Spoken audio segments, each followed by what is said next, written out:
Yes breaking news చూస్తున్నాం.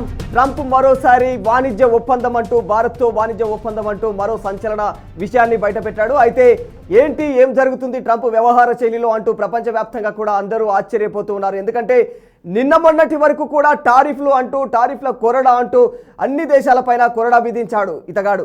మరి ఇప్పుడు ప్రస్తుతం మళ్ళీ వాణిజ్య ఒప్పందాలంటూ ఇప్పటికే మళ్ళీ ఒక్కొక్క దేశంతో వాణిజ్య ఒప్పందాలు కుదుర్చుకోవడం పైన అయితే సర్వత్రా అందరూ ఆసక్తిగా ఆశ్చర్యపోతూ ఉన్నారు. ఏం జరుగుతుంది ట్రంప్ వ్యవహార శైలిలో?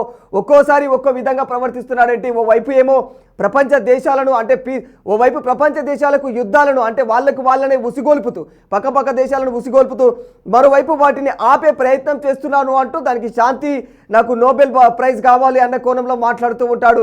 ఓసారి ఏమో టారిఫ్ల పైన కొరడా విధిస్తూ ఉంటాడు, మరోసారి ఏమో ఇప్పుడు వాణిజ్య ఒప్పందాలను కుదుర్చుకుంటూ ఉన్నాడు. అసలు ట్రంప్ వ్యవహార శైలిలో ఏం జరుగుతుంది అనేది మాత్రం సర్వత్రా ప్రపంచవ్యాప్తంగా కూడా ఆశ్చర్యాన్ని కలిగిస్తుందని చెప్పుకోవాలి. అమెరికా అధ్యక్షుడు డొనాల్డ్ ట్రంప్ భారత్తో త్వరలోనే ఒక పెద్ద వాణిజ్య ఒప్పందాన్ని కుదుర్చుకోనున్నట్లయితే ఆయననే స్వయంగా వెల్లడించాడు.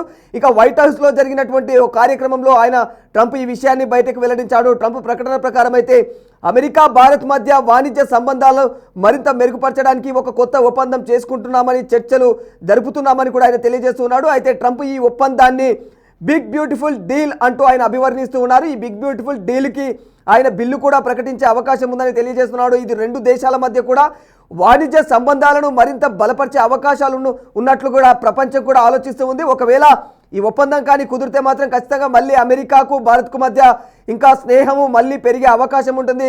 ఒక ప్రస్తుతం ఉన్న సిచ్యువేషన్లో వాణిజ్య ఒప్పందం కేవలం వాణిజ్యపరమైన లావాదేవీలకే వాటికే పరిమితం కాకుండా రెండు దేశాల వ్యూహాత్మక భాగస్వామ్యాన్ని కూడా పెంచి పోషించే అవకాశం ఉంటుంది.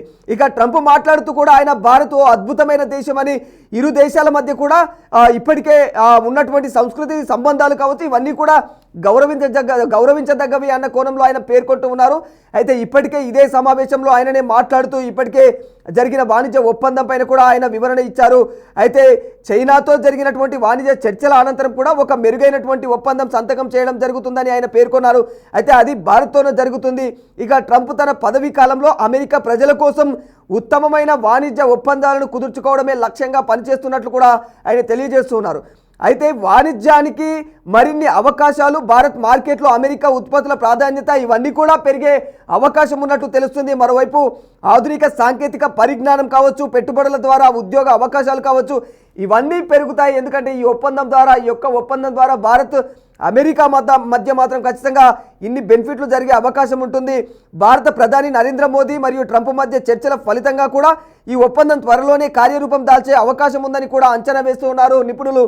మరి నిజంగా ఇది ఒకవేళ ఈ వ్యవహార శైలి ట్రంప్ ఆలోచన విధానం నిజంగా ఇది కరెక్టే ఉండి ఆయన ఖచ్చితంగా ఈ వాణిజ్య ఒప్పందాన్ని భారత్తో కనుక కుదుర్చుకుంటే మాత్రం ఖచ్చితంగా మంచి ఉపయోగాలే ఉంటాయి. ఎందుకంటే చైనాలో ఇదివరకే ఆయన ఈ ఒప్పందాన్ని కుదుర్చుకున్నారు. దీనికి సంబంధించి బిల్లు కూడా ఆమోదించడం జరిగింది. ఇంకా ట్రంప్ తన పదవీ కాలంలో అమెరికా ప్రజల కోసం మాత్రమే ఉత్తమమైన వాణిజ్య ఒప్పందాలను నేను కుదుర్చుకుంటున్నాడు, అదే లక్ష్యంగా నేను పనిచేస్తూ ఉంటాను అన్న కోణంలో ఆయన మాట్లాడుతున్నారు. ఇక వాణిజ్యానికి మరిన్ని అవకాశాలు మార్కెట్ పరంగా అంటే భారత్ మార్కెట్లో కూడా అమెరికా ఉత్పత్తుల ప్రాధాన్యత పెరుగుతుంది ఇది ఒప్పందం కుదిరితే. అదేవిధంగా సాంకేతిక పరిజ్ఞానం కావచ్చు, పెట్టుబడుల ద్వారా ఉద్యోగ అవకాశాలు కావచ్చు ఇవన్నీ కూడా పెరిగే అవకాశం ఉంటుంది. కాబట్టి చూడాలి మరి రెండు దేశాల మధ్య ఈ స్నేహం మరి ఎక్కడికి దారితీస్తుంది అనేది.